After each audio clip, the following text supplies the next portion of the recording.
Okay, this is chapter 10. Today we're going to cover, we're going to start doing analysis based on the budget.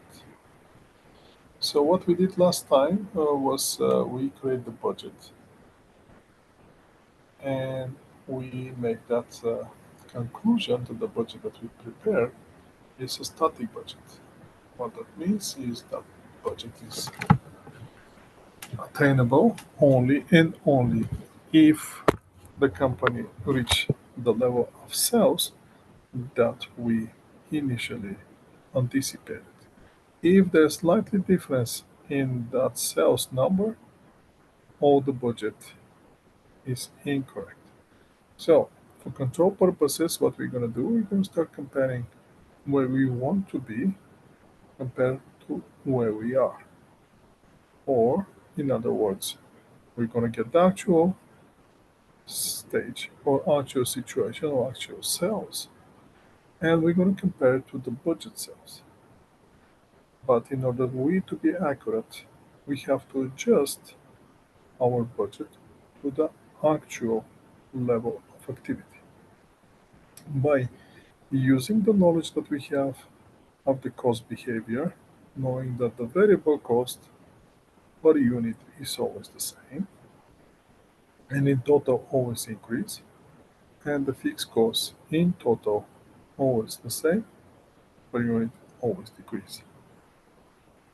Having that in mind, we're going to prepare that flexible budget, which will be adjusted again to the actual level of activity, and that will allow us to compare the actual results to the budget and make conclusion and start making analysis. Another thing that I want you to remind you is cost is a mathematical function between two variables. One variable is number of units, and the other variable is price per unit. So the cost that we pay if we buy computer for $1,000 is because we're buying one computer and because that computer costs us $1,000. If we buy two computers, then we have to pay $2,000. Hi, Prof. All Good right. afternoon. Good afternoon. Can you hear me? Yes, Prof, I can hear you. But, Prof, may I ask if are you sharing your screen? I am not. I haven't started yet. So for that reason, I'm just giving you some basic information. For that reason, I'm not sharing yet my screen. Copy po. But again, I haven't started yet. I'm just giving you this basic information so I can remind you something that we already talked about and we already went through.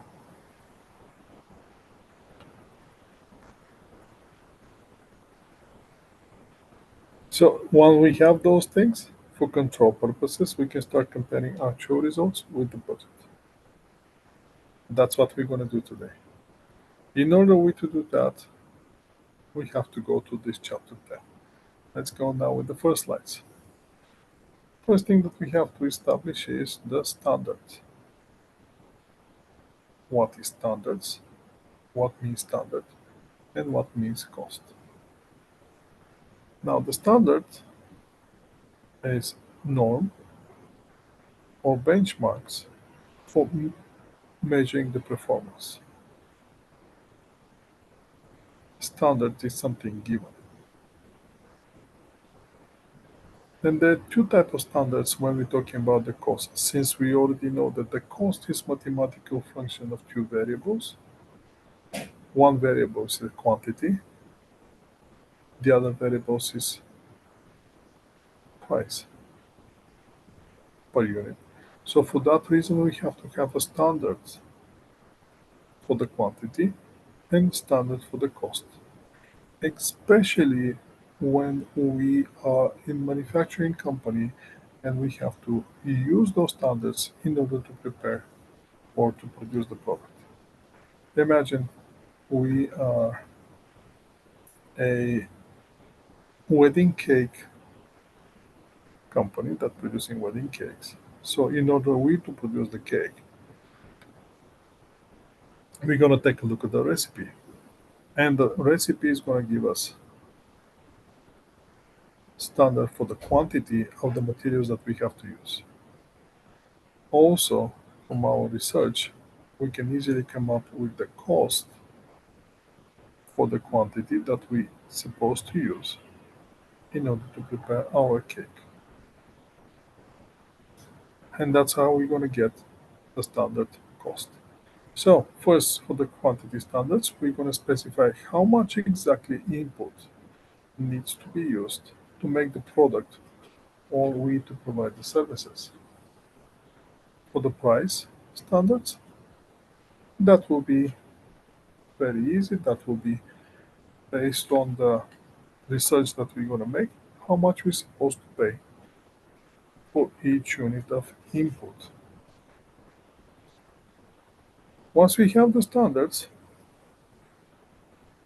we're going to chase the actual results versus the standards, and we're going to see where the deviations are. Everywhere when we have a deviation from the standards, we're going to start chasing those deviation, and we're going to focus on our attention will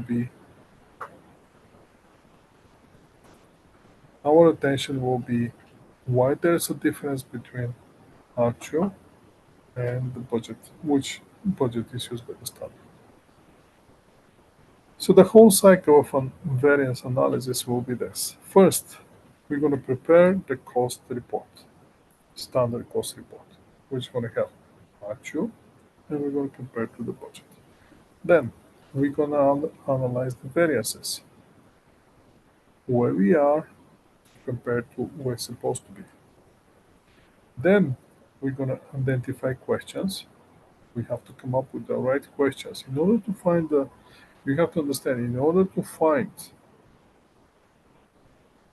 what actually happened, you have to ask the right questions. Once you ask the right questions, then you're going to receive explanation. Once you receive the explanation, if you're happy with the results, you're not going to take anything. You're going to leave the situation the way it is. If you're not happy with the results, then you're going to take corrective action. Then you're going to continue operation for the next period, and at the end of the next period, you're going to start again from the preparation of the report. You're going to prepare the report, and we're going to start asking again, is there any variances? Ask the questions, identify the questions, receive explanation about the questions, corrective action, and keep going. Now, who's going to set the standards? We have to use people with expertise, which will be the expertise. Ideally, those will be either accountants about the cost, engineers about the usage of the materials, purchasing agents about how much they purchase, what kind of quantity they purchase over the time, production managers, how much material is actually used. Once we have those standard for the price and the quantity, we're going to think about how many standards we have.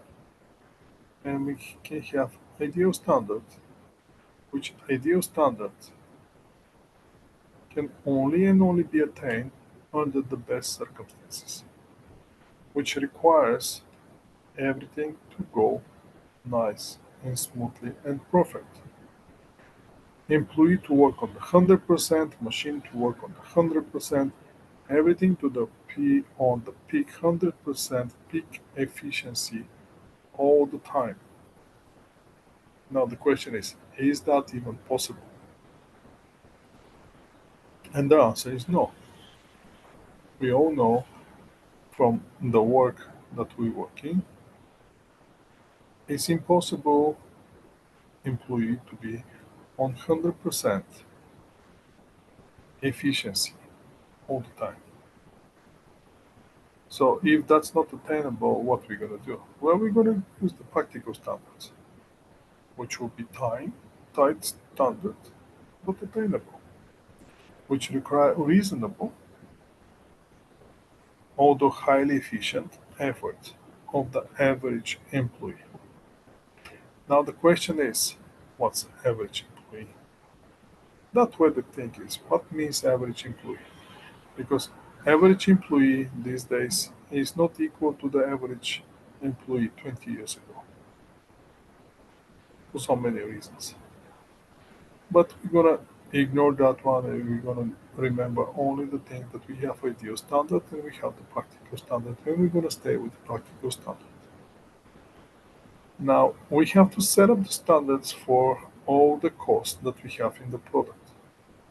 And in the product we have direct material, we have direct labor, and we have manufacturing overhead. So we have to have standards for each of those costs. For the direct material, first we're going to set up the standards for the price, which will be the final price for the material that's delivered, net of any discounts. We're going to include freight and shipping cost, receiving, and any other costs related to the purchase of the material.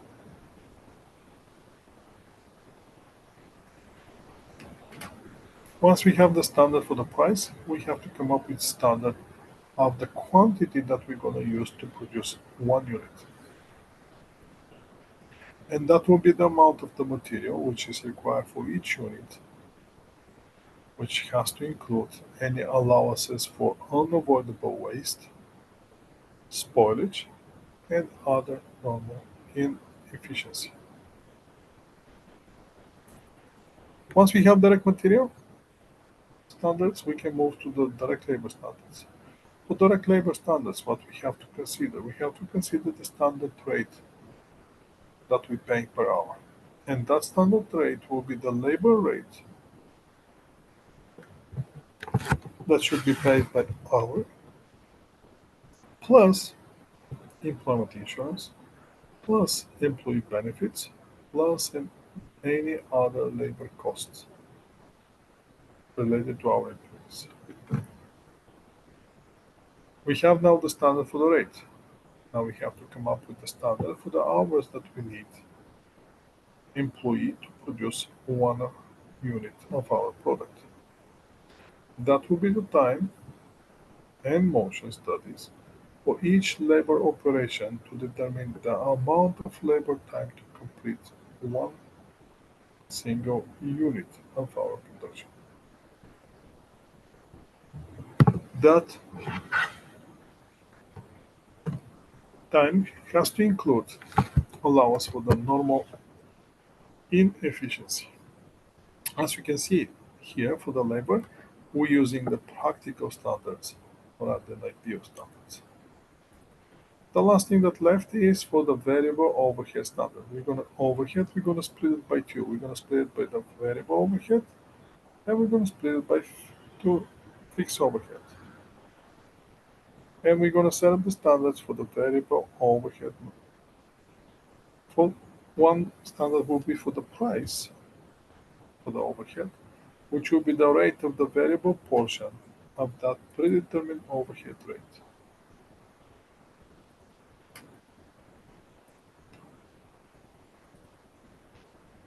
In order to apply overhead, we have to have allocation base. In that case, that will be our quantity. And we have to have a standards for the quantity, which quantity is the activity in the allocation base, which we're using to calculate the predetermined overhead. So once we have this, we can easily prepare the standard cost.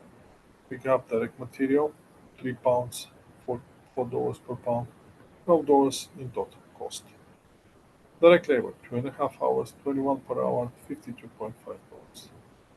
Variable overhead, we apply the variable overhead based on the direct labor hours.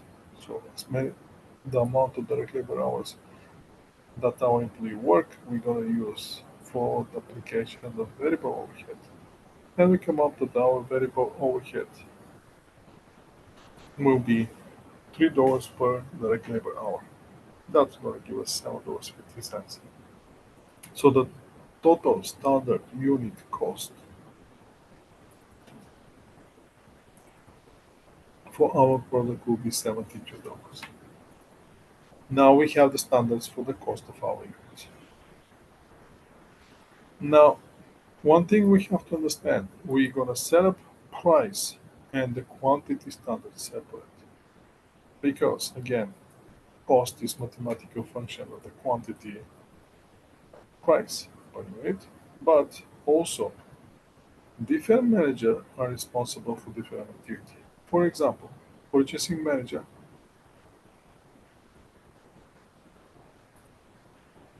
is responsible only and only for the purchase of the raw material, where the production manager is the one who is responsible of usage of that material into the production. Also, buying material and using material happen in different period of time. As you already know, once you go to Costco and buy 4 liters of milk, you're not going home and drinking all the milk at once.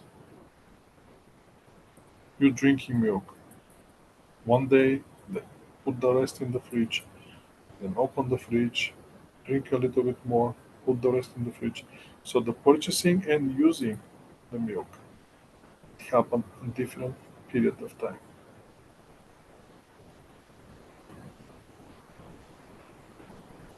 For that reason,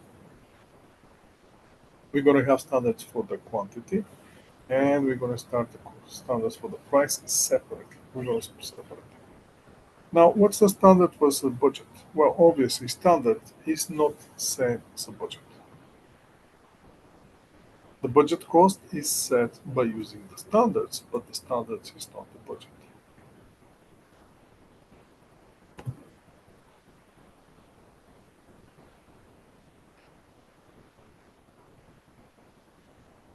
When it comes to variances, now we have to identify the variances. Again, the variances are actual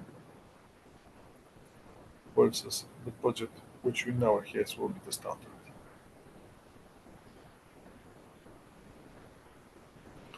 So we're going to compare what is the actual result versus the one that our standards says we're supposed to be. So first we're going to have the price variance, and then we're going to have the quantity variance. The variance will be the difference between the actual price and the standard price, where the variable variance will be between actual quantity and the standard quantity.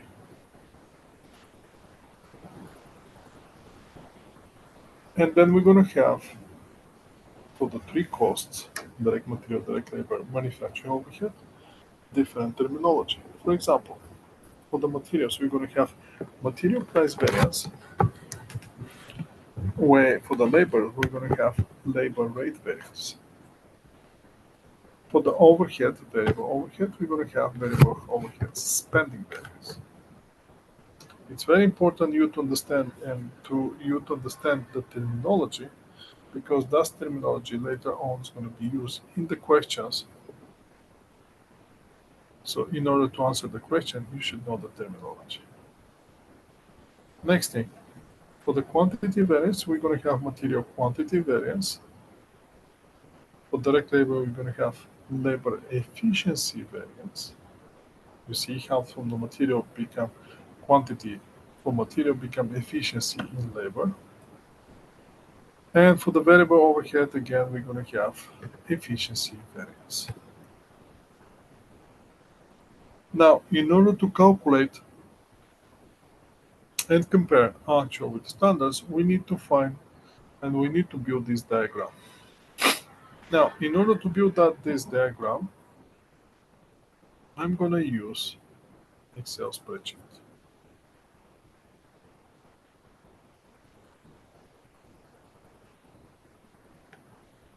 And that Excel spreadsheet is exactly the Excel spreadsheet that I give you and send you as a template.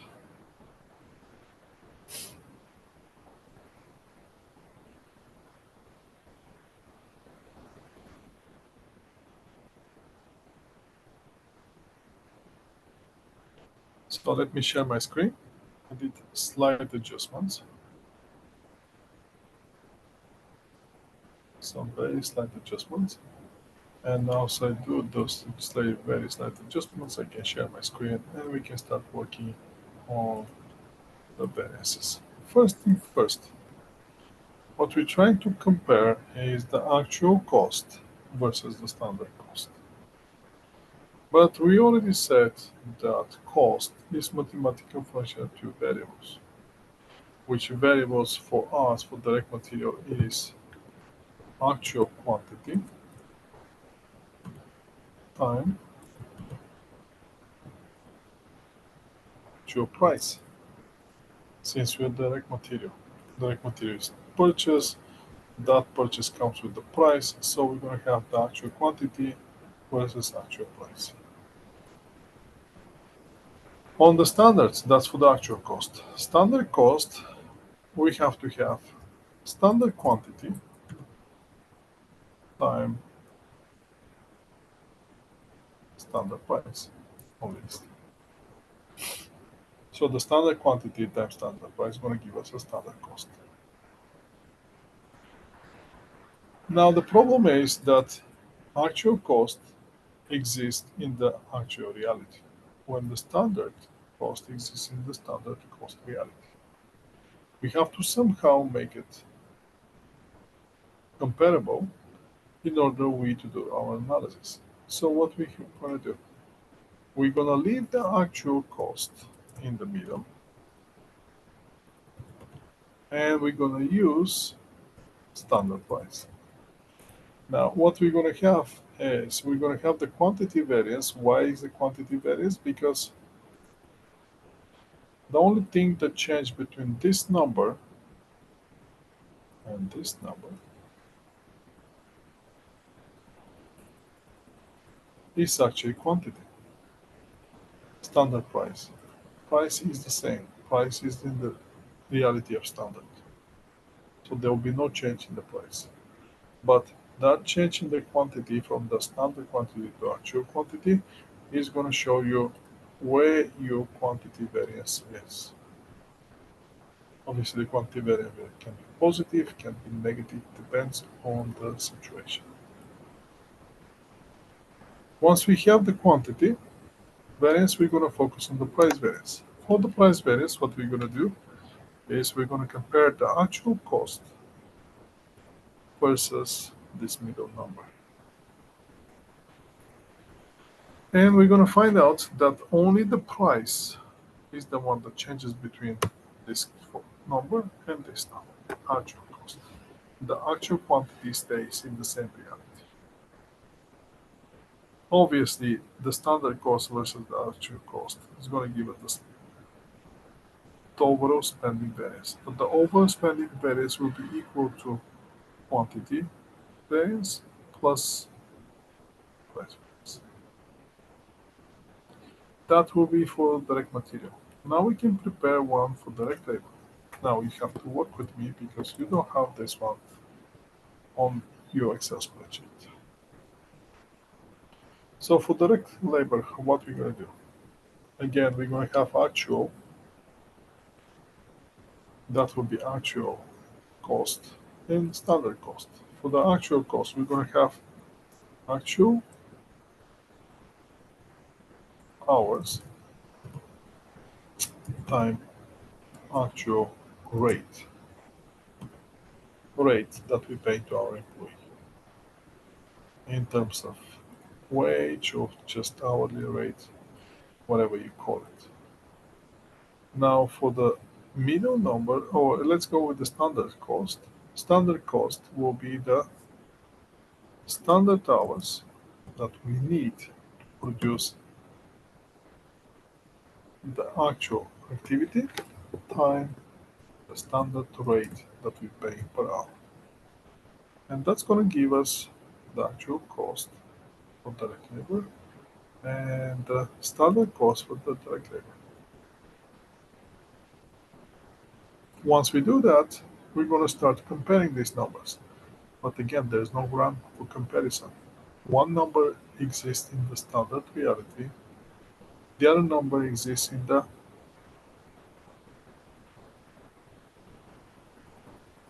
actual reality.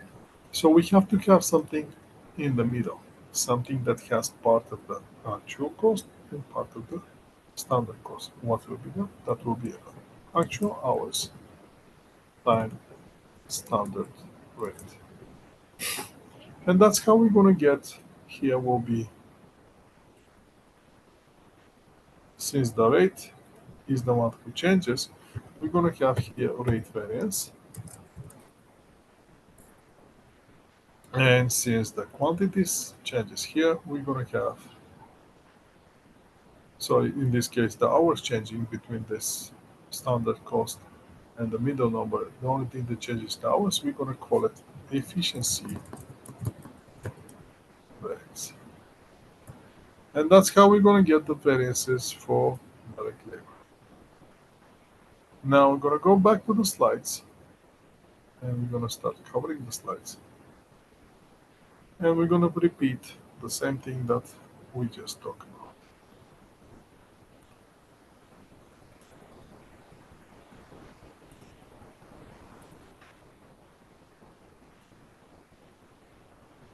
Let me share my screen.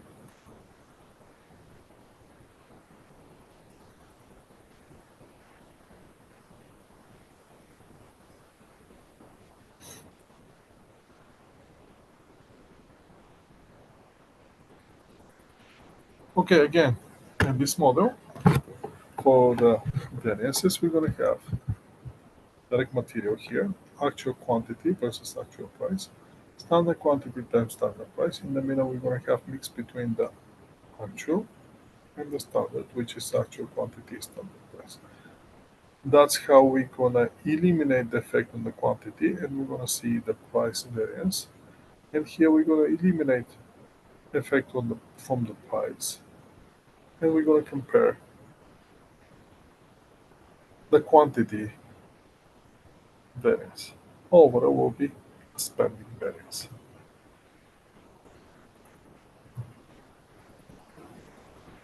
That will be another way you to express it. So the price variance is always going to be the actual versus that number in the middle, where the quantity variance is always going to be standard versus the half actual half standard number. The best way to do this is practice, which brings us to our first question for today. Now I'm going to flip to an Excel spreadsheet and I'm going to show you exactly where to look at.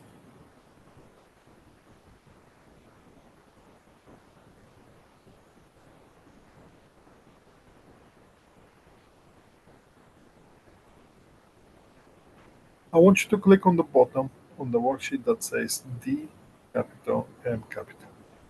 Scroll to the top and you're going to see this question, which is exactly the question from the slides.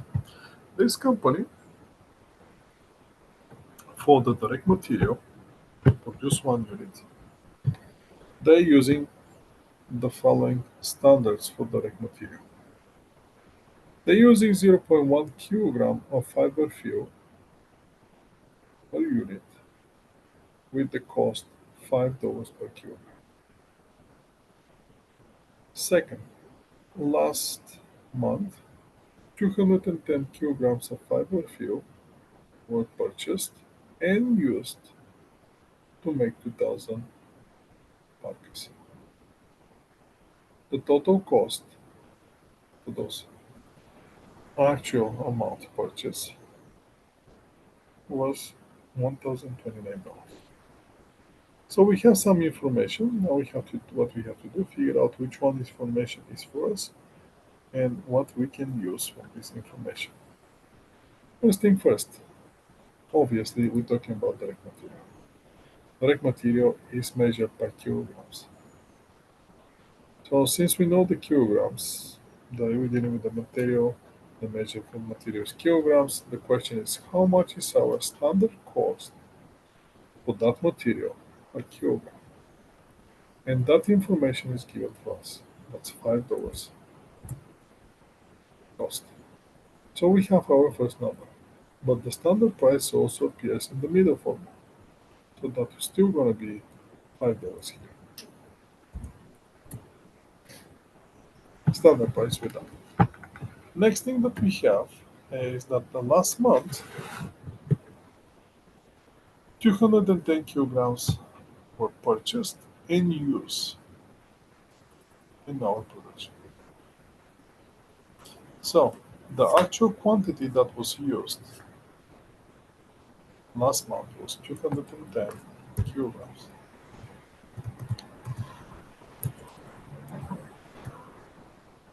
Also, we have additional information that we produce 2,000 units and our material cost that we have to pay was $1,029.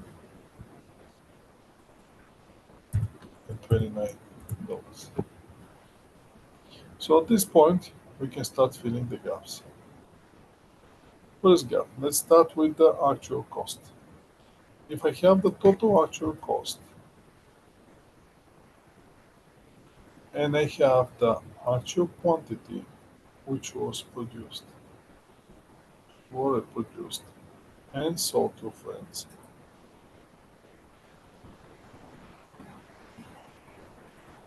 actual quantity 210 we're using to produce 2,000 packets. Now the question is, since we have the total cost and we have the actual quantity that we use, can we come up with the actual price that cost us 1 kilogram of material? Obviously we can do that. That will be the total cost divided by actual quantity. And we can see that our actual price is below our standard price. Since we have the actual quantity standard price, we can easily calculate these numbers. That will be 210 times $5, and that's going to be $1,050. And the last thing left is to calculate our standard cost. Now, here we know the standard price for 1 kilogram of material. We already decided to measure the material per kilogram. Now the question is, how many kilograms we need to use by our standards in order to produce the production that has been made. So that brings the question, how many units production were made? And we can easily see that 2,000 units were made. Okay? Now the question is, how many kilograms per unit of material we need? And the question also says 0.1 kilogram.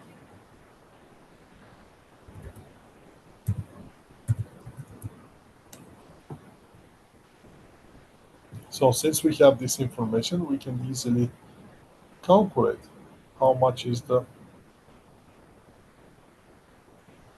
standard quantity which is needed to produce. So we to produce 2,000 units. So that will be the 2,000 times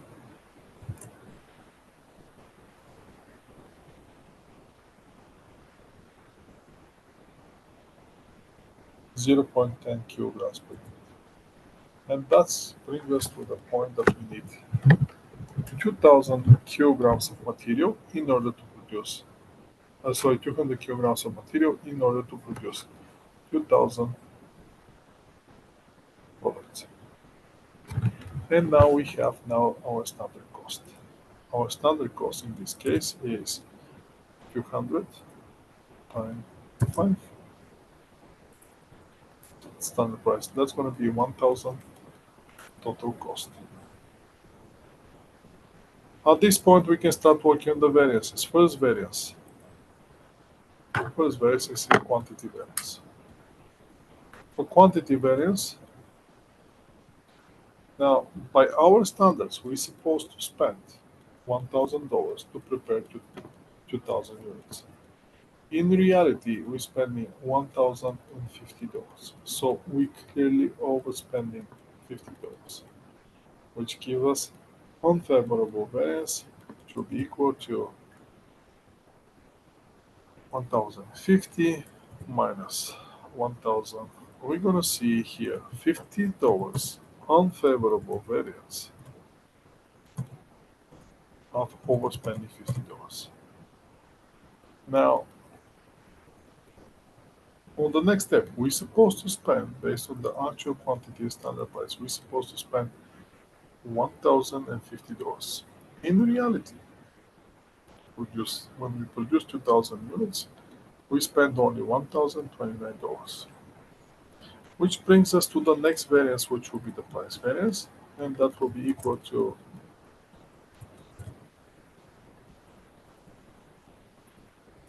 the actual minus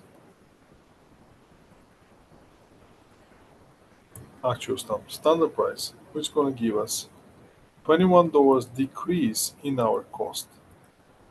If we see decrease in the cost, that for us is favorable. And we can easily conclude that. How? Well, we can easily see that for the 210 kilograms material that we purchase, we spend 10 cents less, which transfer to $21 less. For the quantity variance, in order to produce 2,000 units, by our standards, we're going to need 200 kilograms. In reality, we're going to use 210 kilograms. That's 10 kilograms more than what our standard says. And $5, that's going to give us $50. Unfavorable variance means the cost going up. So those two variances are going to give you the new number, which will be the spending variance. In this case, the spending variance is considered to be $29 or calculated to be $29. So the $29 represents the difference between the standard cost and the actual cost. We overspending $29. Now let's go back to slides and see how the slides going.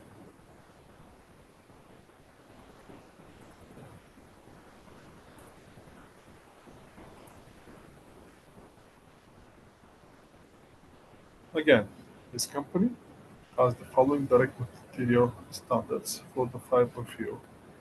For the Parker, 0.1 kilogram for 1 unit at cost $5 per kilogram. Last month, 210 kilograms of fiber fuel were purchased and used to make 2,000 packets. The material cost is total of $1,029. So once we start preparing this, we're going to see exactly the same calculation. 200 kilograms times $5, 210 kilograms times $5, and 210 kilograms times $4.90. $4.90 come from the actual cost divided by the total kilogram use for our production, where the standard quantity comes from the actual production of 2,000 units times the standard usage of material per 1 unit. And that's going to give us 200 kilograms. Now, if we use the formula, again, the formula is the $10 savings, $10 cents savings over 210 kilograms. That's going to give us $21 favorable variance. We're going to spend less money. We're actually spending less money than we anticipated. And the next variance is the material quantity variance, which is eliminate the effect on the price since working with the standard price, and chasing only the effect on the usage, which is kilogram in this case. Now, as we all know, we always like to find somebody responsible, somebody to blame for, somebody to yell at. So for that reason, we have to find somebody, since we have variances. So what we're going to do?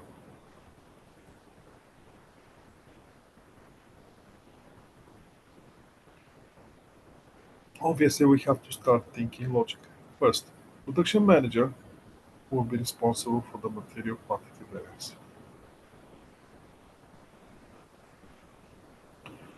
Purchasing manager, however, will be responsible for the material price variance. So in our case here,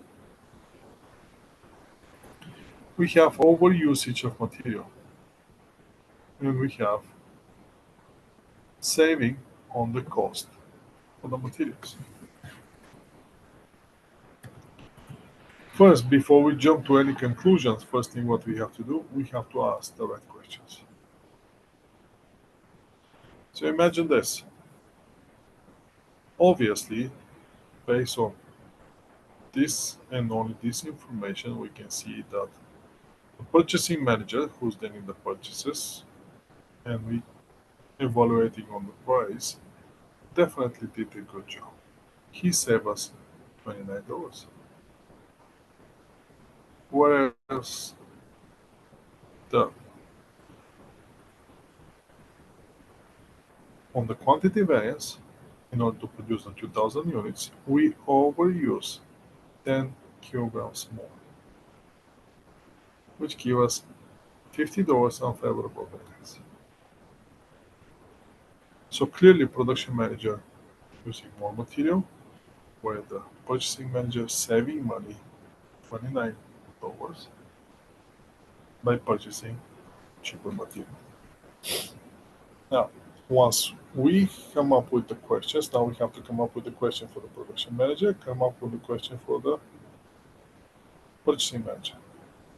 And let's imagine this scenario. You're going to the purchasing manager, and first you're going to the purchasing manager. Yes, purchasing manager is asking, "Hey, great job, you save us money." Then you go into production manager and start asking for explanation. Why did you overspend more materials? And imagine this person, this production manager, actually tells you, "Well, what do you want me to do?" The purchasing manager purchased this low quality material, which takes more material for me to achieve the quality of our products. I have to spend more money. Well, in that case, who is to blame them? Is it the production manager, the one who's not doing a good job, or the purchasing manager by ordering cheaper materials on the price, but also on the quality? Obviously, the purchasing manager indirectly caused the problem in our production. So, in other words, if you want to have a quite high quality, don't save money on the price. So let's do another check here with a different scenario with the ZPs. This company has the following direct material. We still on direct material standards for the manufacturing one ZP or one product. They're using 1.5 pounds per one product at cost of $4 per. Last week, 1,700 pounds of material were purchased and used to make 1,000 ZP in the material cost. Total material cost was $6,630. Now, having this information, I'm gonna stop this. Once I'm gonna move to the Excel spreadsheet, I'm gonna share my Excel spreadsheet. See what's happening in the Excel spreadsheet.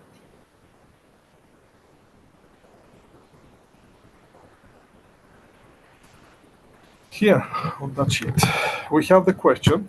As you can see, the same ZP, same product, same pounds, same cost per pound. We're going to start extracting the information. First thing, we're doing definitely variances for direct material. What's the standard price for 1 unit of direct material? 1 unit direct material will be measured in pounds. So we're chasing the cost per pound. That will be standard cost. Standard price will be $4. And we have our first number. Second,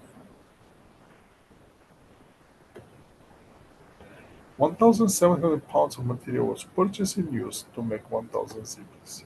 So what's our actual quantity of material that we purchase and use? And that will be 1,700 pounds. So we have our first number. Our first number will be 1,700 times $4. So this 6,800.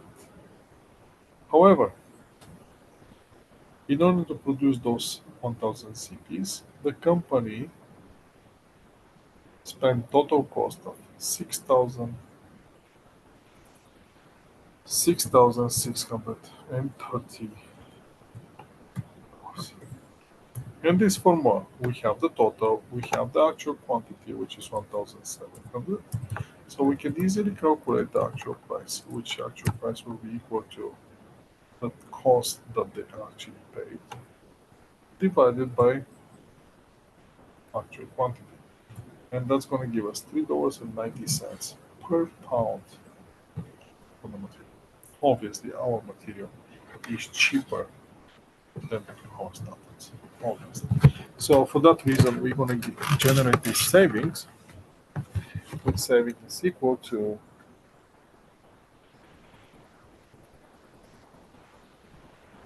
$6,630 minus $6,800, or that is, sorry, I did something wrong here. Instead of minus, put equal $170 favorable variance. Our cost is less than what we anticipated. Now we can go and check our standard cost. How much is our standard cost? Before we calculate that one, we need how many units we produce, and we clearly produce 1,000 units. Then we're going to ask ourselves, if I want to produce 1,000 units, which I actually produce, how much material I supposed to use? And the question says in the red part that 1.5 pounds of material are needed to produce 1 unit. So that would be equal to 1,000 times 1.5 pounds. Sorry, that would be 1.5 pounds. So our standard quantity of the material that we need to produce 1,000 units is going to be 1,000 times 1.5. In other words, we need 1,500 pounds of material. So our standard costs in order to produce 1,000 products is going to be equal to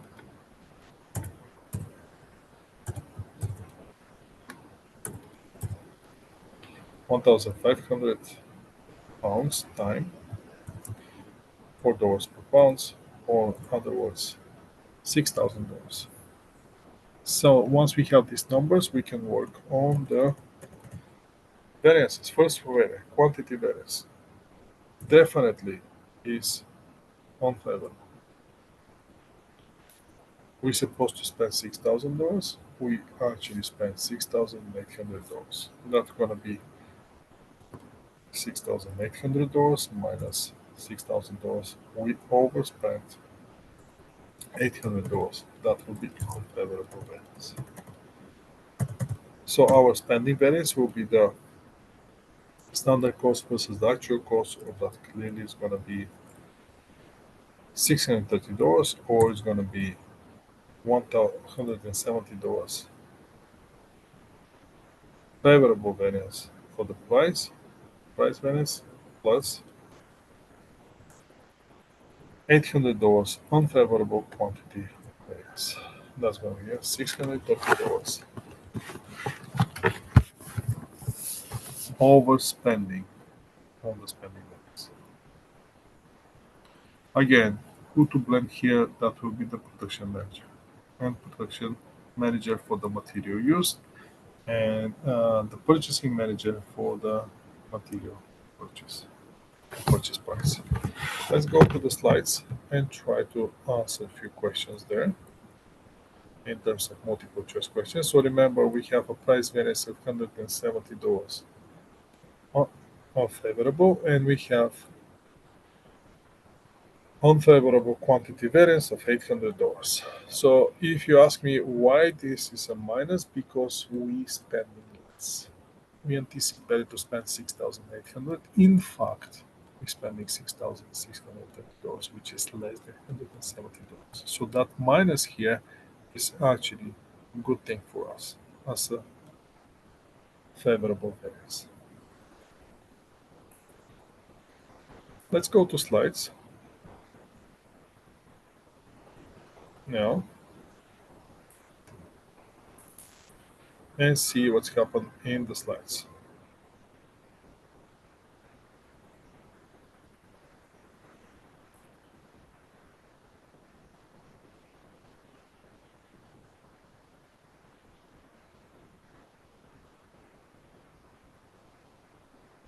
So again, we have all these variances. Share my screen again with the Excel spreadsheet. We prepared this Excel spreadsheet, 1,000 units, $1.50, 1.5 pounds per unit, 1,500 pounds, $4 standard price, $6,000 standard cost.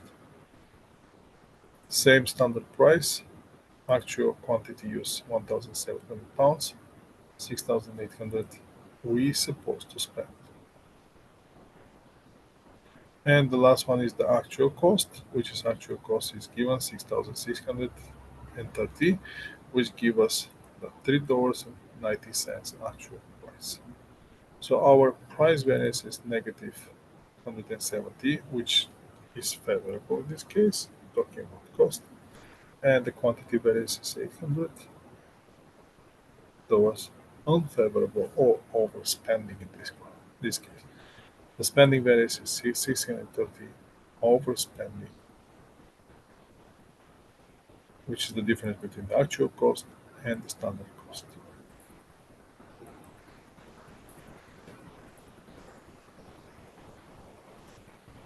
Now the questions. First question.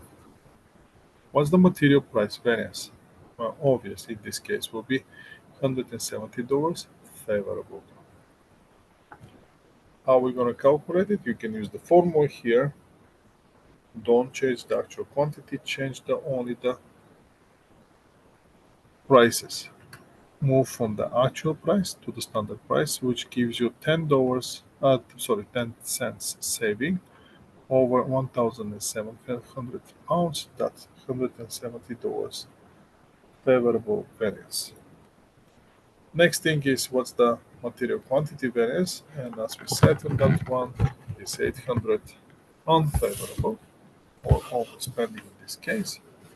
And using the formula, that will be the standard price. It's not going to change. It's going to stay $4, and we're going to take only into consideration the quantity difference from 1,700 pounds actual to 1,500 standard.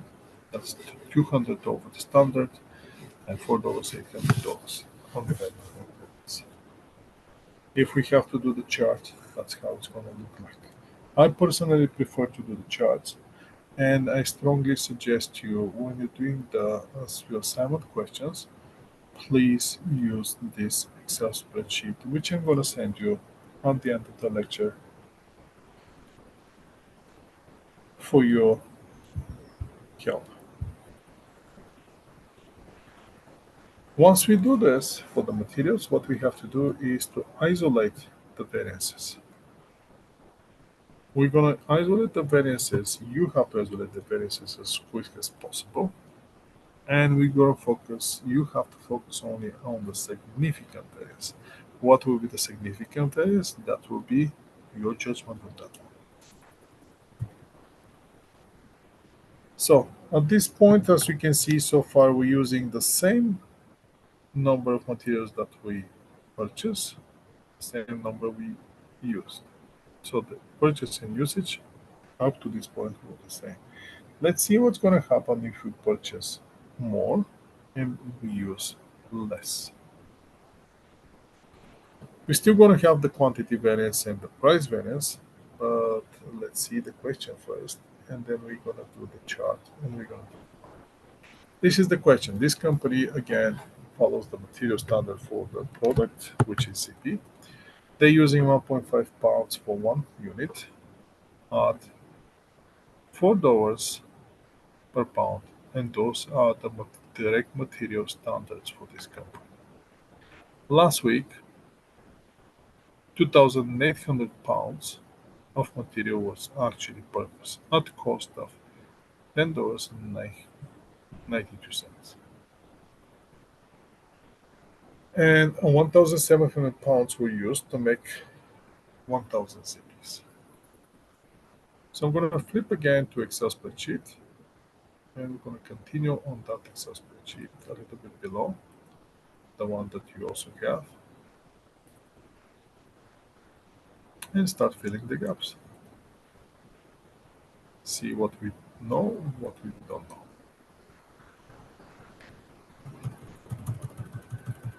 So first thing that we know our standard price, no questions about it. Our standard price is $4 per pound. The actual quantity of the material purchase was 2,800. Now that's become the tricky part, because as you can see, the purchase amount is not the amount actually used. So what shall we do? We're going to split our calculation into two parts. Under the first one, calculate the price variance. We have to stick with the unit purchased. However, if we're selling products and which are already made, we have to make sure that those products are first available, and second, they meet our specifications. So, for that reason, we're going to use the amount purchased, which amount purchased in this case is 2,800 pounds. And also, we know that for that 2,800 pounds, we spent $10,920.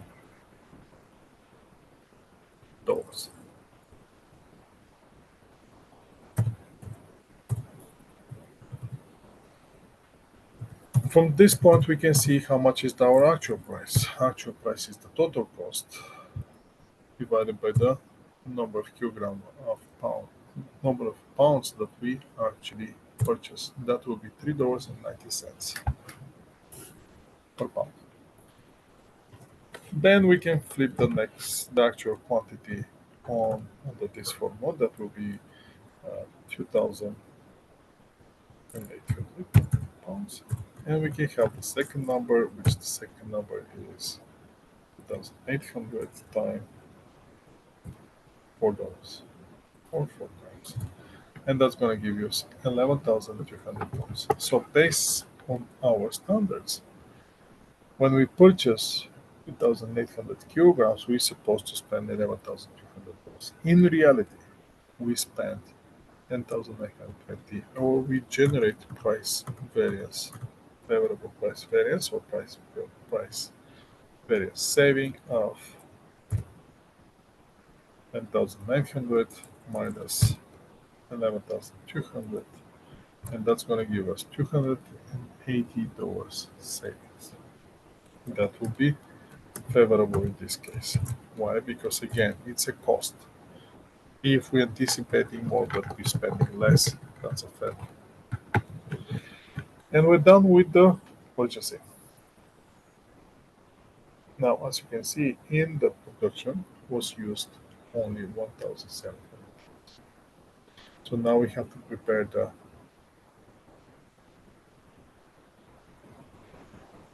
quantity variance. For the quantity variance, we're going to use the actual, let me delete those one. We're going to use the actual quantity that was used to produce those 1,000 products. And the actual quantity was 1,700 pounds. We already know our standard cost per pound. Standard cost per pound was $4. Use for the $4, and you're going to get the first number, which is $6,800.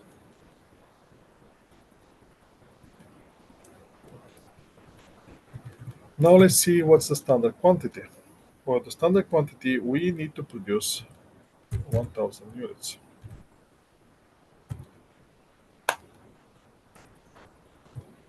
And for 1,000 units, we need 1.5 pounds.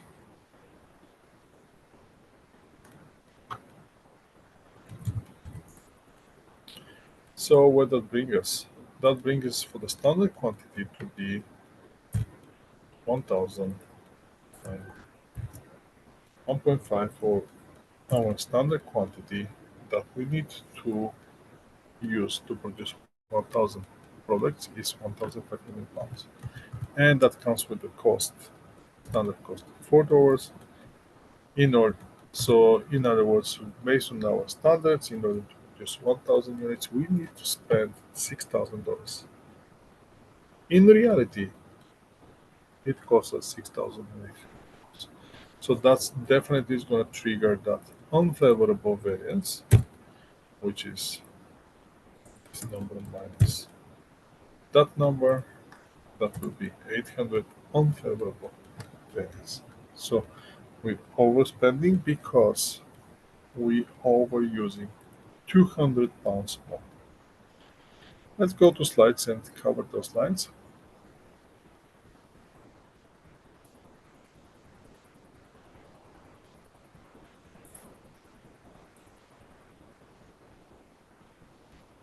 Again, for the purchasing,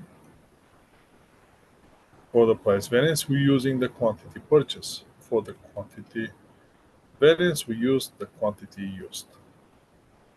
So in our case, we purchase 2,800 pounds at $3.90, where it's supposed to cost us $4 per pound. That generates $280 of sale. For the production or the quantity variance, we need to use the number that will be the pounds used to produce our production of 1,000 units. Based on our standard, we're supposed to spend to use 1,500 pounds. In reality, we're using 1,700 pounds. Time $4, that's going to generate a difference of $800 unfavorable variance for, for the quantity. Now, direct material is over. Next thing that we have to do is go over direct labor. Before I go to direct labor, let's make a 10 minutes break, and then we're going to go to direct labor and the variable overhead.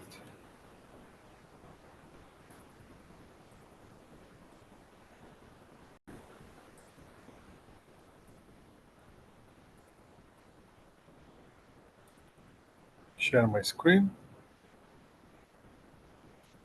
and let's continue with the labor variance, direct labor variance now. Direct labor variance, we have to do some adjustments in our schedule, but we're going to come to that one in a second. First, let's see the question. This company has the following direct labor standards. So they're using direct labor. For the direct labor, they're having the following standards. In order to produce one unit, they need 1.2 standard hours, and they paying $10 per hour.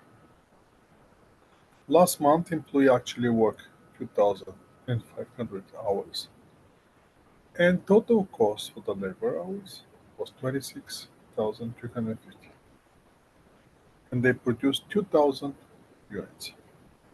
So let's move to the Excel spreadsheet and see how we're going to solve this problem.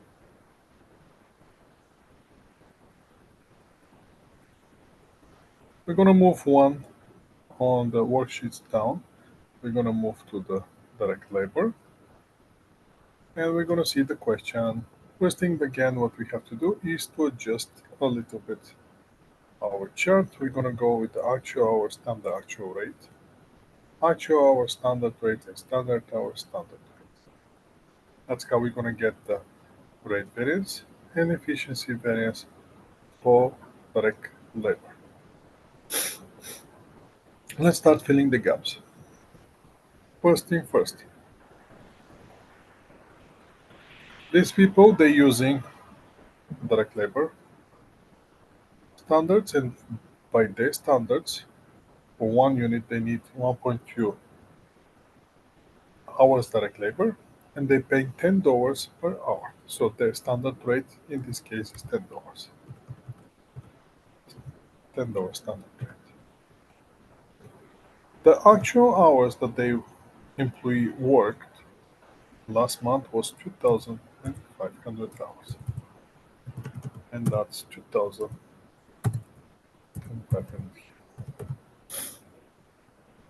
The actual cost they pay for the labor was $26,150.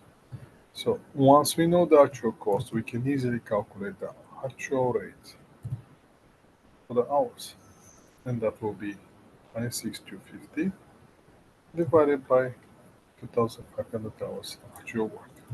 And we're going to see that the labor rate from $10 increased to $10.50. Next thing we have from this formula, we can easily calculate our number here. That will be 2,500 hours times $10. That's going to give us $25,000. And the last thing that left is how to get our standard hours. We already know that we produced 2,000 units. And in order to produce those 2,000 units, based on our standards, we need 1.2 hours. So based on our standards, to produce 2,000 units, we need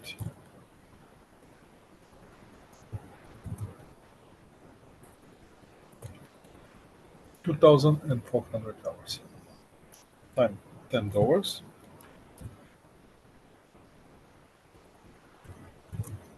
That will be $24,000.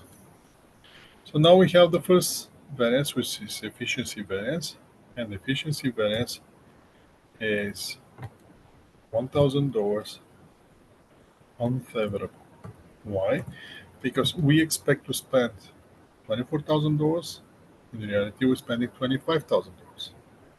Why? Because we're using more hours. How many more hours? 100 more hours. And $10, that's going to give you $1,000 unfavorable variance. Here, I'm going to move it right here, unfavorable variance. Next thing, rate variance. Rate variance, we're supposed to spend 25,000. We're spending 26,250. Our rate variance here is 26,250 minus 25,000. That's going to give you $1,250 unfavorable variance. Why? Because we increase our rate with 50 cents over 2,500 hours. That's $1,250 more spending than we anticipated. So in overall, we definitely overspending. The question is how much we overspending. I'm going to leave some space here until we see the next question.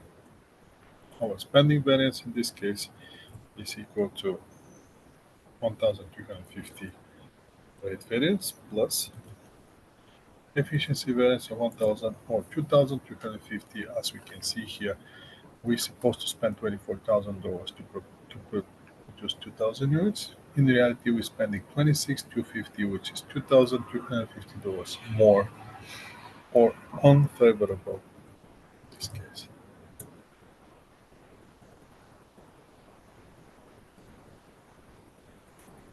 And we're done with this. Now let's go to our slides and see and follow the slides and see how the slides are resolving this problem. It should be the same way that we did it, just to confirm. So yes, our standard hours are 2,500. Standard rate is $10.50. Standard rate is $10. Actual rate is $10.50. Standard hours 2,400. Actual hours 2,500. And we have efficiency variance of 1,000 unfavorable and rate variance of $1,250 unfavorable. That gives us total spending, overspending of $2,250 unfavorable. Actual rate we calculated by the total actual cost divided by the total actual hours. The standard hours we calculating with the actual number of units produced times the hours needed by our standards to produce those units, which is 2,400 hours. If we have to do if you like to do this through the formula, that's how you should use the formula. Now, who is responsible for the labor variances? Now, the tricky thing is for the labor variance, the only person responsible is production manager, not the human resource, production manager. So whoever the human resource hire, production manager has to find a way to use that person for the best of the company. Why? Because the production manager is the one who can mix the skills level people and assign it to the work task. He is the one who can increase the motivation of the employee. He is the one who should follow the quantity of production, and he's the one who's gonna deal with the quality of the training of its people. Now let's do the check with the second scenario with the CP for direct material, for direct labor. And this is the question. Again, the ZP, they follow direct labor standards to manufacture those products. They need 1.5 standard hours to produce one unit, and they're paying $12 per hour. Last week, 1,550 hours actually employee work, and the total labor cost was $18,910 to make 1,000 units. So let's see how we're going to solve this problem on our Excel spreadsheet.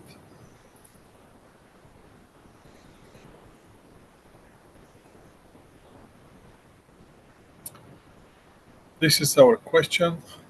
Now, what we know this question, we know that our standard rate is $12. What else we know? We know that our actual hours worked was 1,550.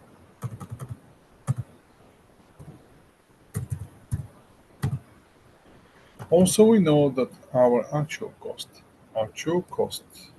was $18,910. 10, which gives us the actual rate of 18,910 divided by 1,550, or $12.20 is our actual rate. That's how much we paid per hour. Now, the expected spending based on the standard rate was 1,550. $12 was 18,600. So we have rate variance of $310, which in this case is unfavorable. Why are we spending more money? That's why. Now, for the standard cost, the only thing left is the standard hours. How are we going to get the standard hours? We know how many units we produce. We produce 1,000 units. And based on our standards for direct labor, we're supposed to spend 1.5 hours per product. And that's going to give us an amount of 1,500 hours that we need to spend in order to produce 1,000 units. And that brings our standard cost to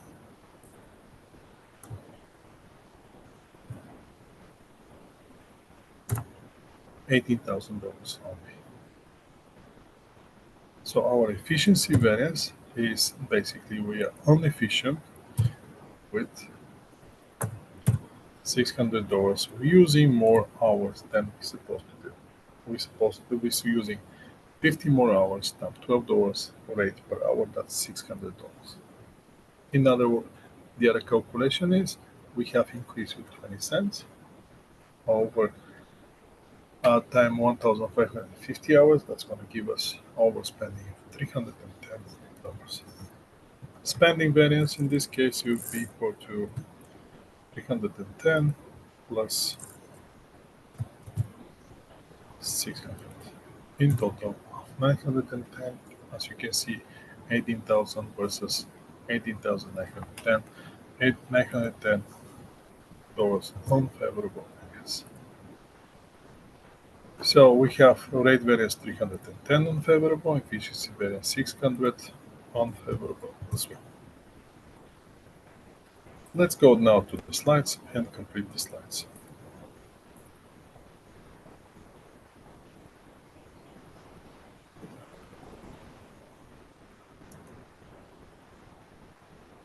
What's our labor rate variance? As we saw, labor rate variance was 310 unfavorable.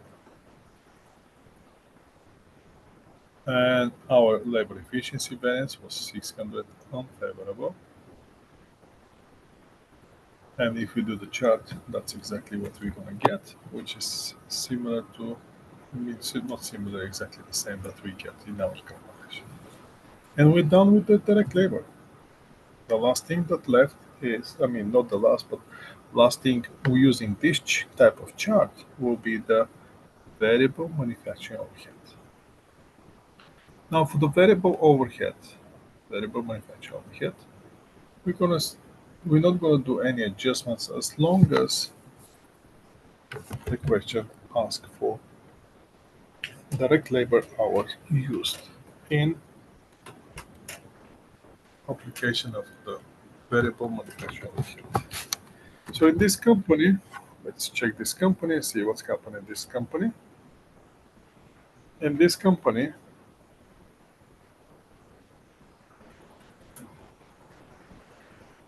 the following direct variable manufacturing overhead standards was used. First, 1.2 standard hours per unit at $4 per hour. Last month, employee actually worked 2,500 hours to make 2,000 products. Actual variable manufacturing overhead cost for the month was 10,500. So let's see how we're going to use this information to prepare the Excel spreadsheet. Gonna flip to the Excel spreadsheet again, and we're gonna work with the Excel spreadsheet.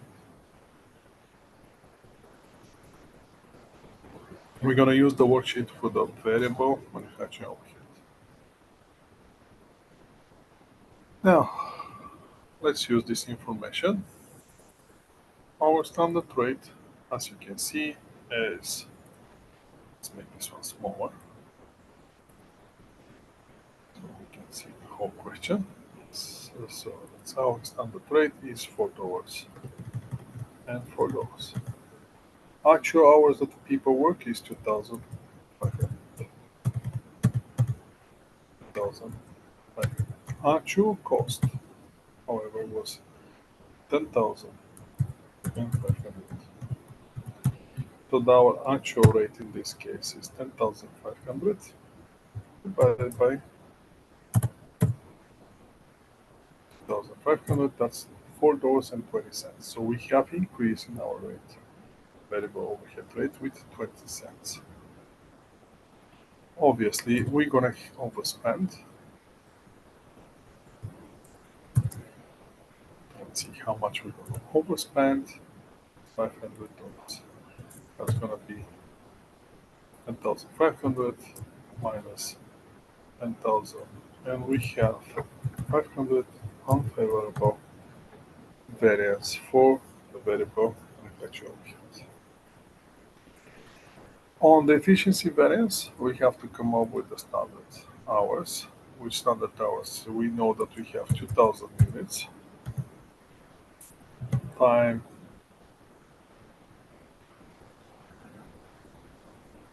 in order to produce those 2,000 units. We need to spend 1.2 hours per unit based on our standards 1.2. In total, we need 2,400 hours to produce our 1,000 units.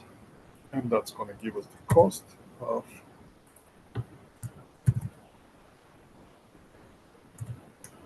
9,600 units. So our efficiency variance is also unfavorable. 10,000 minus 9,600, that's $400 unfavorable variance. And the spending variance is going to be equal to 500 plus 400. That's in total 900 unfavorable. So what's happened here? We're using more overhead, variable overhead, instead of the hours that people work. Instead of 2,400 went to 2,500, and also variable overhead rate increased with 20 cents. Let's move back to the slides and continue the slides at this point.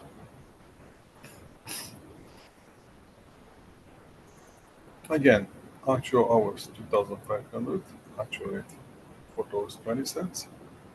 Actual hours 2,500, standard rate $4, and the standard hours 2,400, standard rate $4. How we get the $4.20? Total cost divided by the actual hours worked. How we get the standard hours? Number of units produced times the standard hours. Variable overhead rate or overhead hours for 1 unit. Now let's do the question with the ZP. This company has the following variable manufacturing overhead standard to manufacture one product. 1.5 standard hours for 1 unit at variable overhead rate $3 direct labor hour for every direct labor hour. So the driver for allocation base for the variable overhead is the direct labor. Last week, 1,500 hours were worked to make 1,000 units or 1,000 ZPs, and the cost was $5,150.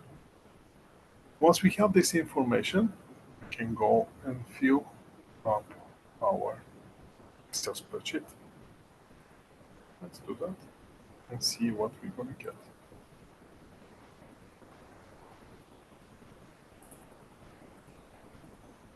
Scroll down, you're going to see the information. Let's start plugging the numbers first. Standard rate, that would be $3. Actual hours, 1,550.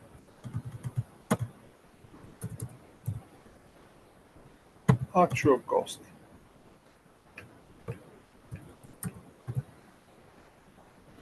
not there. No, sales should be here, 5,115.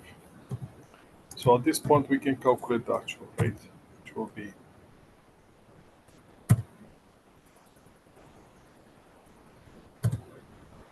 5,115 divided by 1,150. That's $3.30. As you can see, there's an increase in the overhead rate. That will bring our cost down. So our cost based on the standard rate and the actual hours should be only $4,650. So we have first we have a rate variance of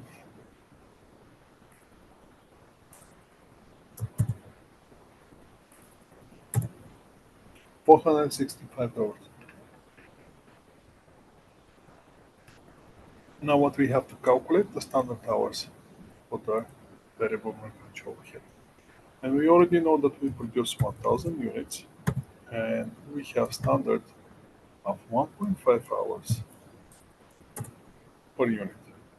That's going to give us 1,500 hours need for our production. And that's going to give us the cost of $4,500.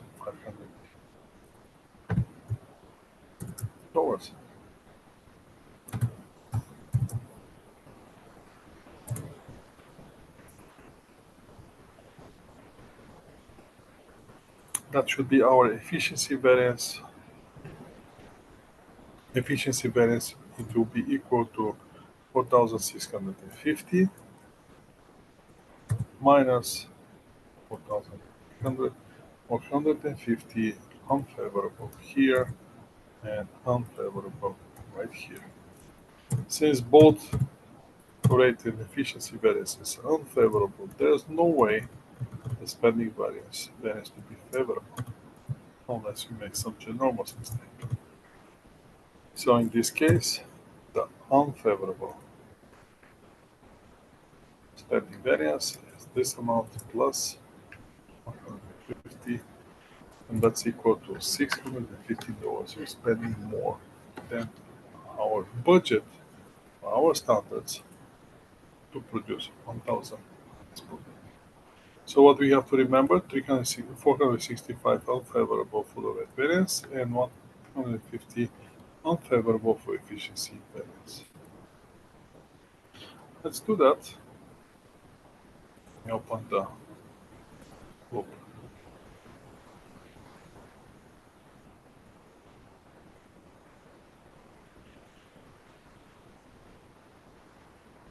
Not this one, I'm trying to get the PowerPoints.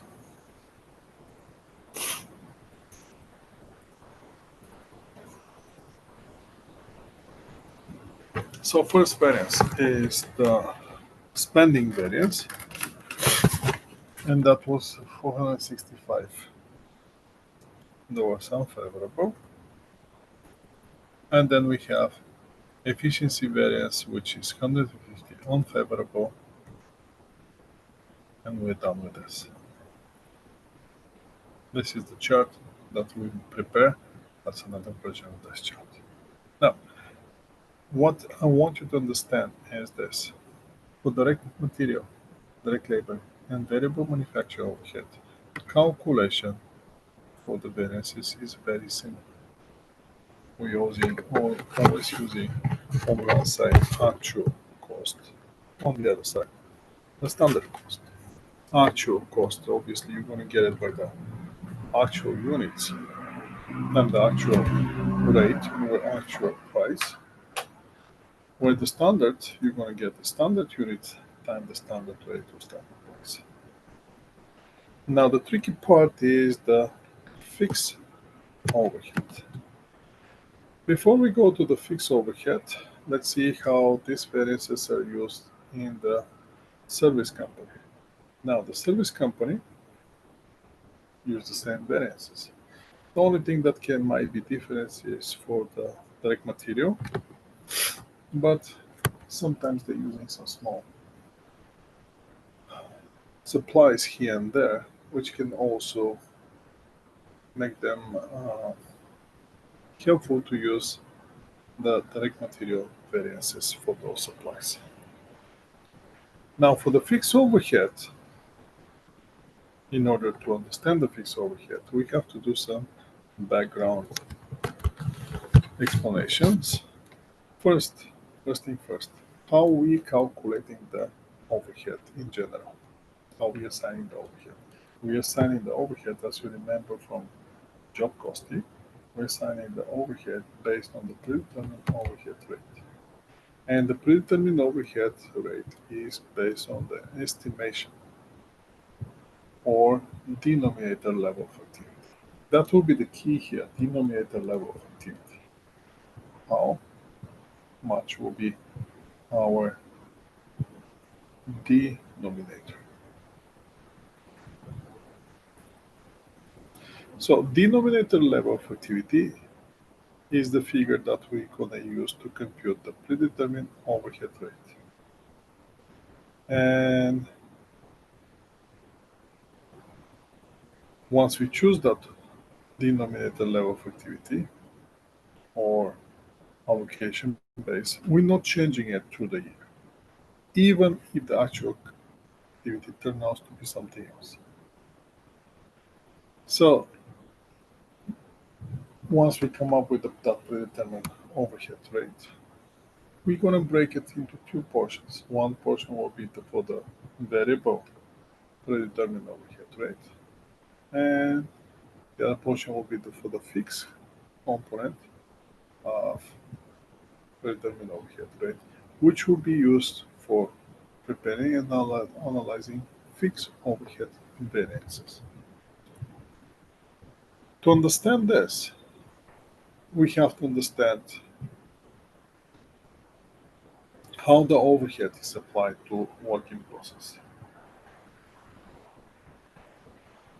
We have two options here. We can have a normal system or we can have a standard system. What's the difference? The difference is the normal system applying overhead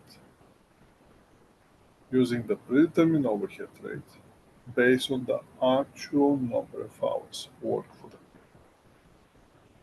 Where the standard cost system apply the overhead to the working process based on the standard hours which are allowed to the production of the period. So that will bring us a little bit differences. So first again, on the normal cost system, on the both sides, as you can see on the manufacturing overhead account, here on the left side, we're always going to have the actual cost. The question is how we apply the manufacturing overhead. On the normal system, we're applying overhead by multiplying predetermined overhead rate times the actual hours work, where in the standard costing system, still using the predetermined overhead rate, multiply that by the standard hours which are allowed to produce the actual production.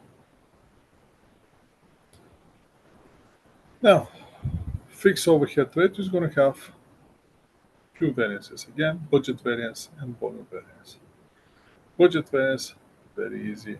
Actual spending versus what we set up in our budget. That's going to be the budget variance. The volume variance will be a little bit interesting and more tricky. So as you can see here, FR is the standard fixed overhead rate. Standard fixed overhead rate. Where denominator hours are the hours that we're using to calculate our predetermined overhead, and the standard hours are the standard hours which are allowed for our actual production. So let's keep going and see now the budget variance again is to measure the difference between the actual fixed overhead versus the budget overhead. With the volume variance, it's gonna be the tricky thing or the most interesting thing. The volume variance will be the measure how we utilize our capacity. From the capacity that you have, how much you actually use. Not how much you budget to use, how much you actually use. So, doing this, we need to remind ourselves something. What we need to remind? We need to remind ourselves that the variable cost per unit always stays the same. Fixed cost in total always stays the same. So that means that variable uh, variable cost per unit stays the same, in total goes up. So if the total overhead is 6,000, divided by 3,000 machine hours, variable overhead rate in this case will be $2. If the variable overhead rate is 8,000, divided by 4,000 machine hours, overhead rate will be $2. Fixed total cost for the fix is the same, 9,000, 9,000. How much will be fixed overhead rate? Obviously, in the first case will be $3, but once we start using the machine more than 3,000 hours, that rate's gonna go down. How much down? That's gonna go to 225. So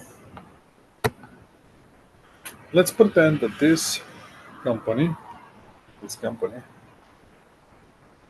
had the capacity to use this machine for 4,000 hours. The company budget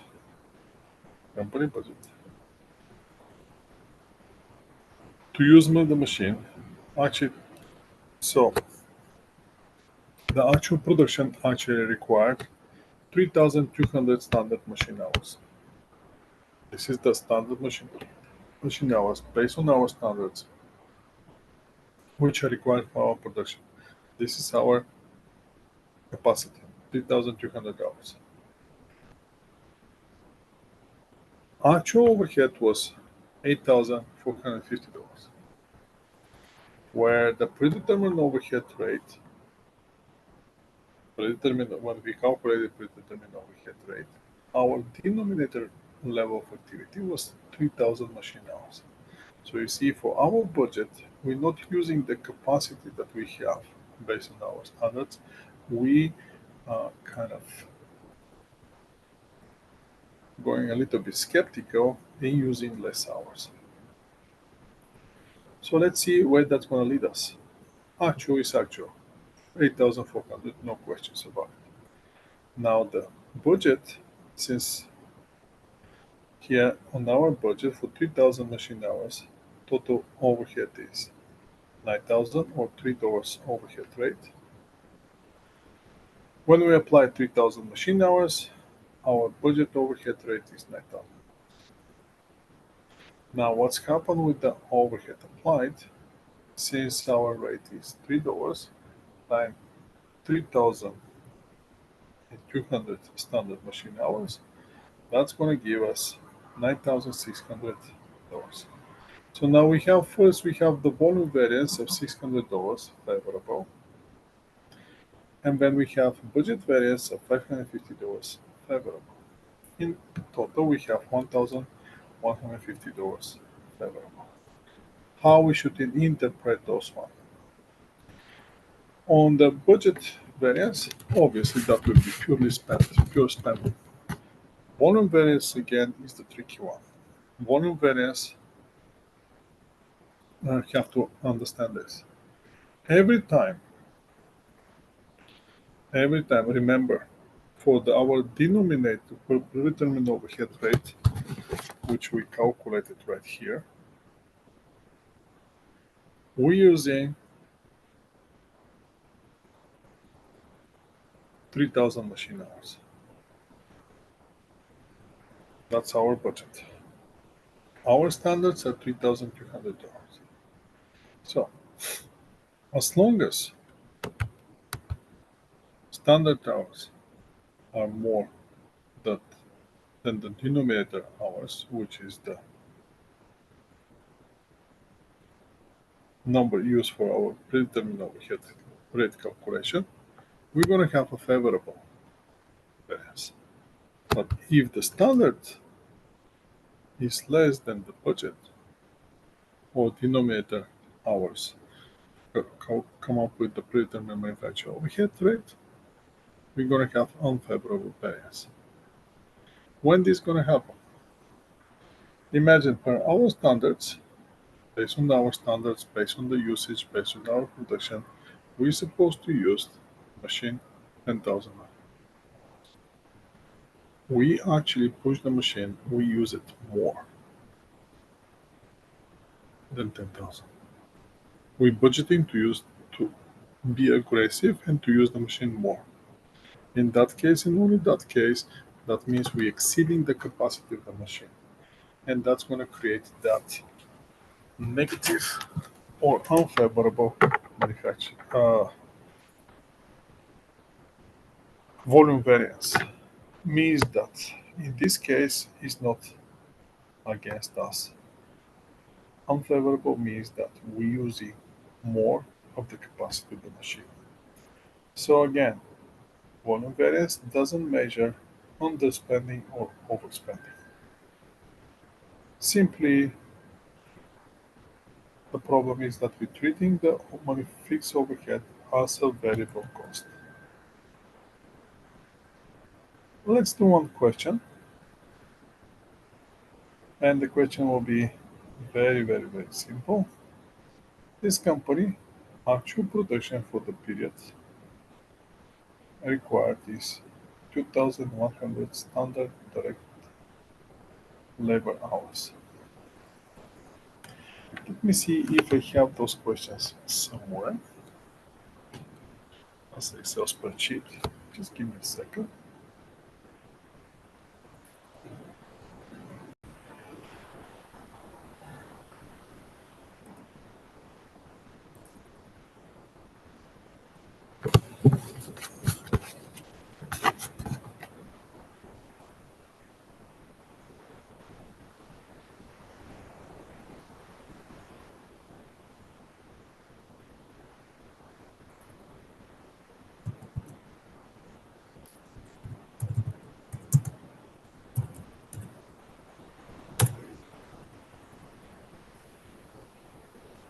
Let's try again. My sharing is sometimes the sharing doesn't work, but I believe this time, especially sharing on the Excel spreadsheet. Sometimes even if I click share, it doesn't share Excel spreadsheet. But this should be okay. Can you guys see the Excel spreadsheet? Yes. Yes, Professor. Yes, Professor. Great. So now that is our question. I'm going to paste it as a picture. So again, that's not the one I wanted. Let's try again from this.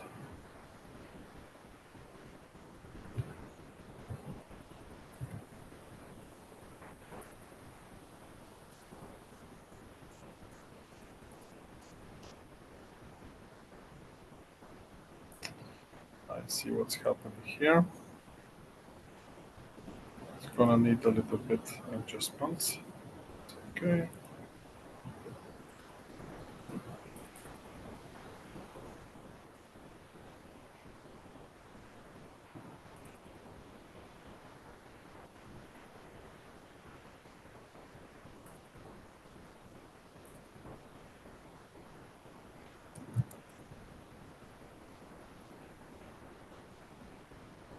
will be the question. Now let me see if I can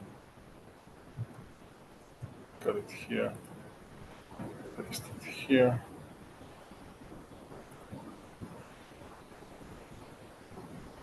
That might work. Actual fix budget. Just give me a second. I'll make it work.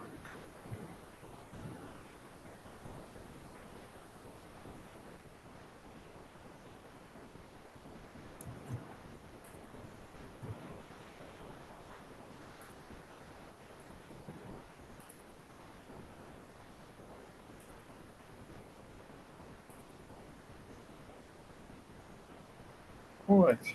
So we have the question here. This company actual production for the period required 2,100 standard direct labor hours. Actual fixed overhead for the period was $14,800. Budget fixed overhead was $14,450. Predetermined fixed overhead rate $7 per direct labor hour. What was the budget variance? Oh, that should be very straightforward. I don't expect you to have a problem with that one, since we're going to have on one side, we're going to have the actual. On the other side, we're going to have budget. And on the other one, we're going to have the standard.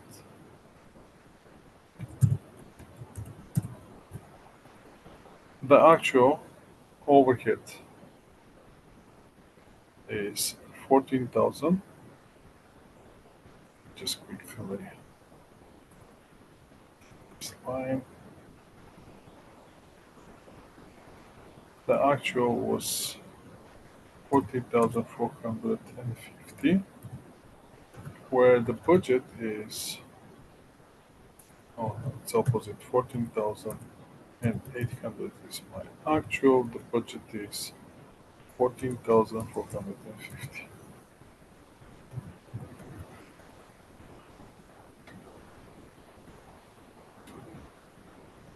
So our first variance, which will be the budget variance, in this case, it's gonna be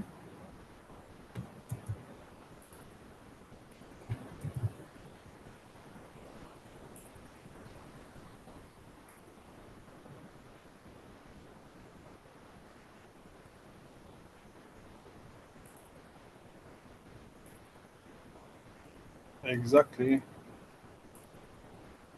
that will be equal to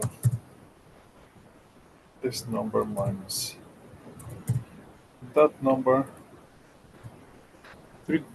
$350 unfavorable.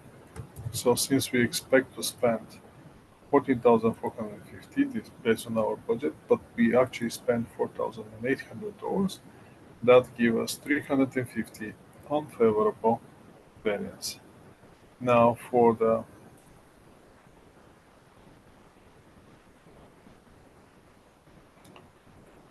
volume variance, what we have to do is we have to see, based on our standards,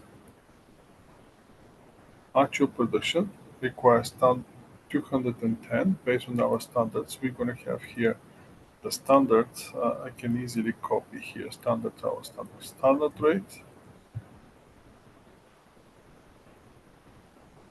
Let's go to this one here.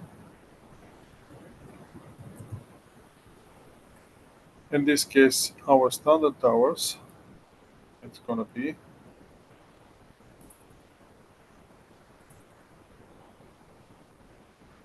2,100, and our standard rate is $7, and that's going to give us total of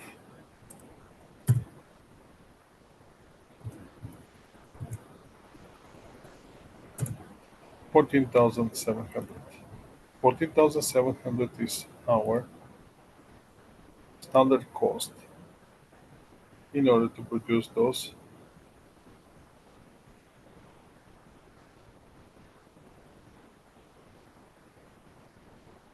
2,100. Actually, that's 2,100 standard direct labor hours. That's based on our standards. We're supposed to spend $14,700. In reality, we're spending $14,800. So that will give us $100 overspending, and our only, in this case, our only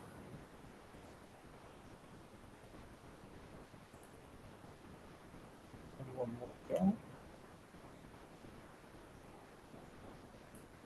Our volume variance in this case, it's going to be equal to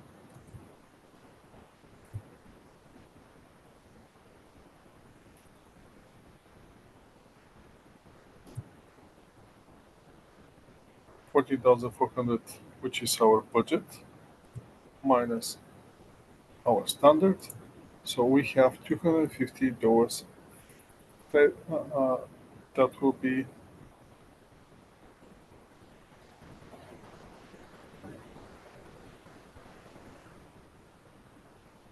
favorable variance here.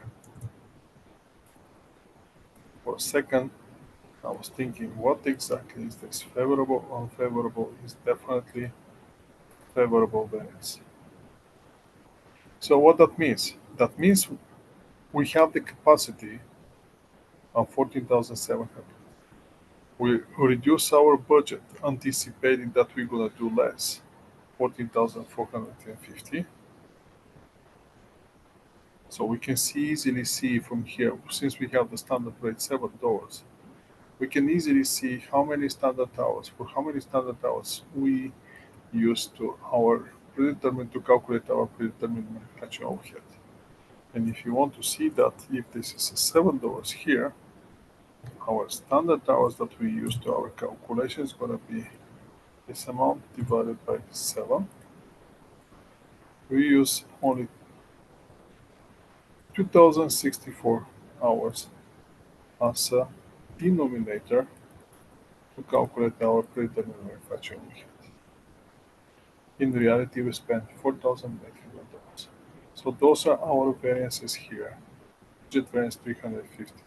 Unfavorable, we overspending, and we have 250 favorable, but again, that means that we're not reaching the capacity and we're not utilizing our fixed manufacturing overhead that we're paying for. Let's go to the slides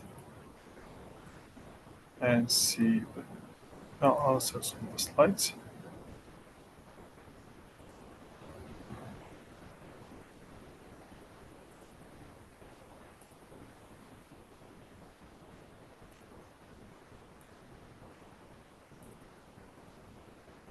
So again, here the answer will be 350 unfavorable spending, 14,800 minus 14,450, and the other one will be 250 favorable.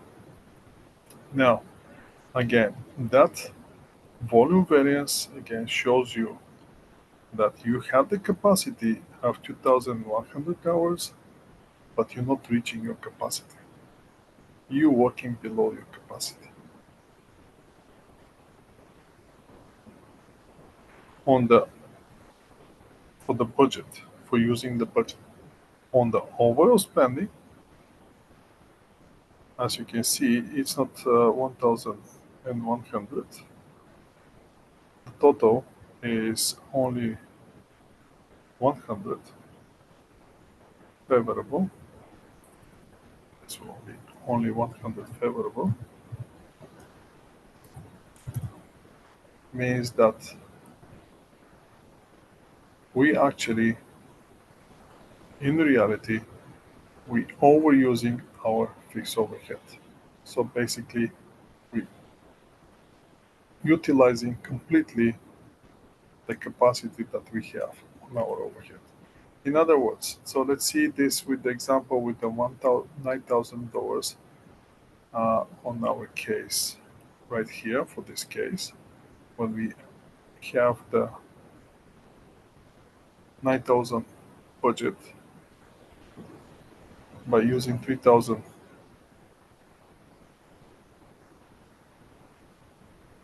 machine hours, which using 3,000 as our denominator to calculate the predetermined manufacturing overhead. So in reality, we budgeting for 9,000 for 3,000 hours. Actual was below what we budget, so we didn't have a chance even to utilize our budget. But we have the potential of 3,200 hours, which we haven't reached. Another example for this volume variance to understand it is, imagine this. We did that calculation when we calculate on the cost volume profit analysis. We did the calculation if you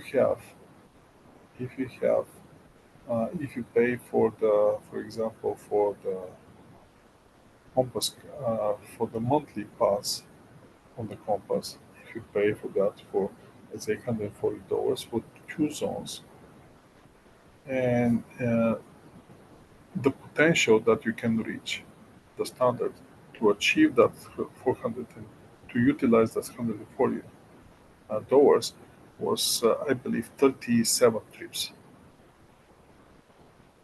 So this is your potential. This is your capacity that where you are. This is your 3,200 hours. You're budgeting not to use the entire capacity. In the contrary, you're budgeting to using less. And that's what you're using for determine manufacturer overhead rate calculation.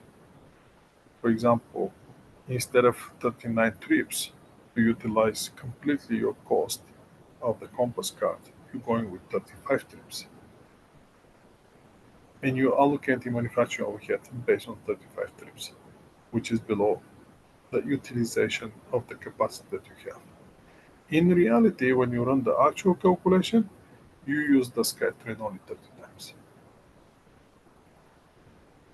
So obviously, if you're not using the capacity, you're going to have a favorable variance. But the favorable variance in this case is how much you're losing of not utilizing the full capacity, the full potential that you have on the fixed cost. In reality, where you should be on the Compass card, instead of 39 trips, which is a break even for you, you have to be above 39. You have to be like a 45 times. That's how you're using your fixed cost. That's how you're generating savings.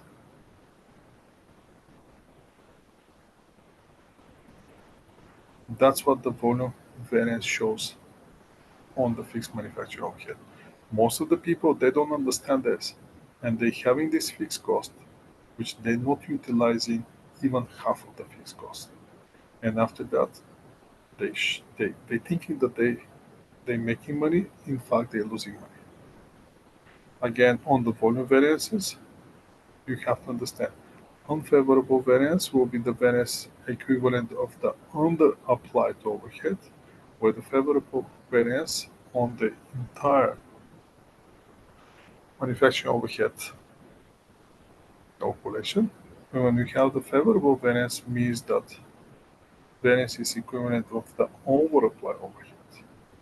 Now we're going to have the sum of both fixed and variable overhead, and the sum of the overhead variances equal to the under and over applied overhead cost for the period.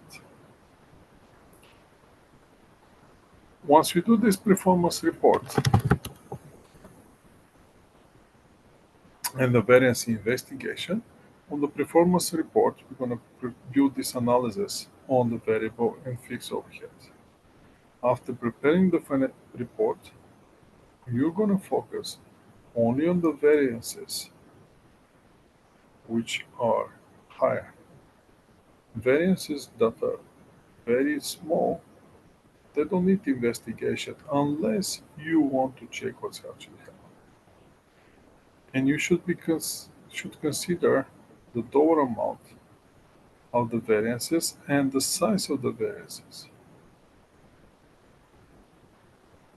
Another way is to use this plot variance data on the statistical control chart, which is going to go crazy stuff, and it's going to show you the actual numbers, and you're going to start chasing the standard deviation.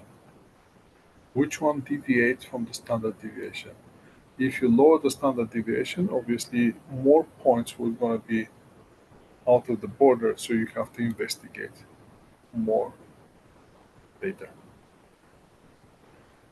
For the theoretical capacity and the practical capacity, what you have to understand is the theoretical capacity is the one which is perfect. 24 hours per day, 7 hours per week, 360 days, 365 days per year, and no downtime. Practical capacity is different, which represents what could be produced with the operation of theoretical capacity less any unavoidable downtime. So here you're going to include wastage, you're going to include idle time to make it practical. What's the advantages when you're doing all this analysis and working with variances? You're going to create a management by exception. You're going to create and promote economy and efficiency. It can simplify the bookkeeping, and you can enhance the responsibility accounting. What will be the potential problem? The potential problem might be that the reports that we're preparing here might not be timely. And the other potential is don't spend too much time on the negative impact. Use the number not to punish people, use the number to understand the mistakes and improve the mistakes rather than using those one as a tool to punish your employees. The other problem is you may create a wrong assumption. For example, you might think that the production manager is the one who created the problem, but in fact can be the purchase manager. Why the purchase manager purchased cheap materials? Which materials doesn't mean the requirements for our production. For that reason, the production manager has to use more materials. So buying cheap is not always save money. In other words, buying cheap might be costly. Favorable variance can be misinterpreted. For example, the volume variance on the fixed overhead, when you see favorable variance, you can think that you're saving money. No, you're not saving money. You're actually not utilizing the capacity that you have. Emphasizing standards may exclude other important objectives. You may have something else. Standards is a good thing to follow, but sometimes it's good to follow the practical capacity and the practical standards. Continuous improvement may be more important than meeting the standards. So if you're constantly improving yourself, eventually you're going to meet the standards, but that can be a slow process. And if you want to meet the standards right away, that can demotivate your employees. So you have to use managers, you have to be very careful. You have to understand the analysis, and you have to understand which one to chase variance, which variance to chase, which variance not to chase, how to use the variances, how to interpret the variances, and what kind of decisions you can make based on the variances. And that concludes this chapter 10